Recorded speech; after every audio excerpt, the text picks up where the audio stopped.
is 6,119. Some influential developments that are in the vicinity of Gardner. Gardner Lake was a Works Progress Administration project in the 1930s. The lake itself is about 100 acres. Originally, it was planned to be a state park. The city owns the water, issues dock permits, maintains a park area, but the majority of this area is actually outside the city limits, with the exception of just a few lots that have been annexed into the city. New Century Air Center is another major development on the outskirts of Gardner.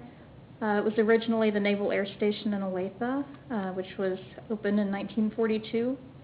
It's now owned by Johnson County for general aviation. The reason this is really influential is because zoning decisions within 1 mile of New Century Air Center require Board of County Commissioners approval. So this adds extra process for any zoning decisions within that area. And that does include a large portion of Gardner.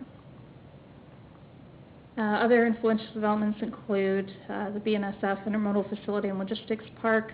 I think most of us are probably already familiar with that, but it's a direct multimodal connection to the Transcontinental Railroad that goes from Long Beach to Chicago. It enables quick and efficient shipping of goods by rail and truck. Located within the city limits of Edgerton, 1,000 acres for the entire intermodal and logistics park. Also, there's been a lot of recent development of oil and gas wells on the north and west sides of town. Many of those have been out there for 100 years, but they've really taken off lately. So if you look at the map there, you can see each one of those represents a well. So there's quite a few. Surrounding cities include Olathe, Spring Hill, and Edgerton. DeSoto is a little bit farther away, but we do have an annexation boundary agreement with both Olathe and DeSoto, which is the pink line in the image. We don't have any agreements in place at this time with Edgerton or Spring Hill. There are some unincorporated developments that are not likely to be incorporated into any of these 4 cities that are near Gardner, such as New Century Air Center and Sunflower Army Ammunition Plant, which is the kind of orangish yellow area up at the northwest of the map. It was established in 1941 and it's now abandoned. Moving on to the organizational chart, you do have a copy of this in your binders. The main point I wanted to make here is obviously the citizens of Gardner are at the very top. So everybody who is employed by the city, who serves on a board for the city, is elected to the council. Everybody is serving the citizens of Gardner. That's our point. Just some general information about our Community Development Department staff. Michael Hall is our Community Development Director. He's been here since February. We do have an opening for Planning Manager where interviews are in process. I'm obviously Amy Kiner, the planner, and I've been here since 2007. We have a planning technician who starts next week. That's Travis Hulse. And then in the codes division, we have Cindy Weeks, our codes inspector. I wasn't even sure what to put down for her information because she's been here for a long time and worked in a lot of different positions, but she's been in the codes inspector position since January, and she served as planning services specialist and left that position around the time I started in the planning division. So Mick Chapman is one of our building inspectors. She started in December. And Kenneth Wiseman, building inspector, started in April. So a lot of our staff are new, so we're all learning together kind of with the new planning commission, new staff, and feel free to contact us if you have any questions about anything. And also in your binders, there should be our email addresses and the phone number for the department if you need to reach us. Some resources that you may find helpful. City of Gardner website. There's a lot of information on there. If you want to find out anything, you can probably find it on the website. If not, let us know and we can help you find it. Johnson County's website is also very helpful, and particularly their automated information mapping system, which we call AIMS, where you can map, and we coordinate all of our mapping data with them so that you can look up zoning and utilities. Well, some of the utilities I think are restricted from public access, but there's a lot of different information that you can find on there that pertains to Gardner. Mid-America Regional Council is our regional metropolitan planning organization. League of Kansas Municipalities, American Planning Association has a lot of good resources for planning commissioners, and the Planners Web, which was formerly the Planning Commissioners Journal, is now a website only. And we currently have memberships for planning commissioners to the American Planning Association and Planners Web, but those will expire at the end of this year. So I'm not sure exactly how that membership will work out, but we'll try to make sure that you're aware of what resources you have available through those. In the Planning Commission chapter, I've included a copy of Chapter 2.30, which is basically establishing the Planning Commission.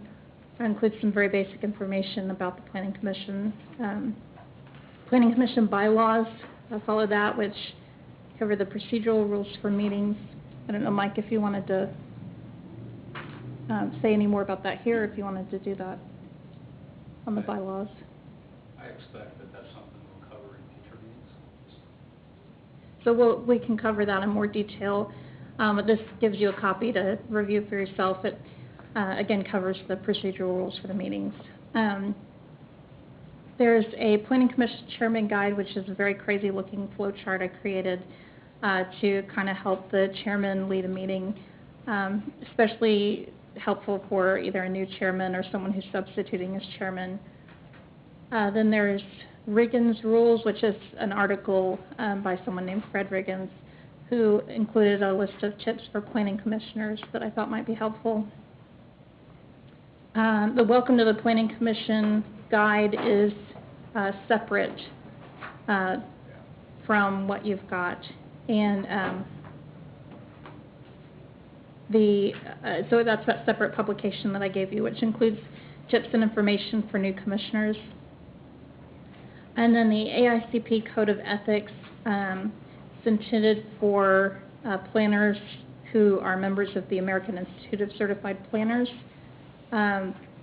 So it's not really specifically meant for planning commissioners. I included that because I think a lot of the goals and principles are also applicable to planning commissioners, particularly under the aspirational goals, our responsibility to the public. I think a lot of those are really relevant. So you have a copy of that. Moving into the current planning chapter, there's it's not included. There's a development process outline, which will be provided at a later date. Then the Gardner Municipal Code, I've included Title 17, which is the subdivision regulations, and that includes our process and rules for subdivision of land within the city, and Title 18, the zoning regulations, which covers the zoning districts and development of properties. The zoning regulations include by reference the zoning map, which you should have a copy following your zoning regulations. And then the Gardner Design Standards, which include architectural design requirements and landscape design standards. And additional chapters are planned for the Gardner Design Standards, but not yet written.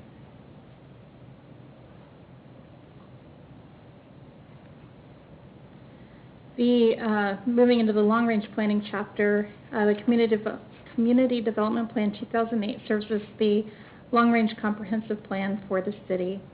The maps that are included in that include, and I'm going to tell you about them out of order from how they're presented in the document, but the priority growth area map is really the first one, because that shows the current and future service areas for the city. And current doesn't necessarily mean that it's already served by utilities, but that it's within an area that could potentially be served by utilities in the near future, as opposed to having to open up an entire new watershed. The development plan map then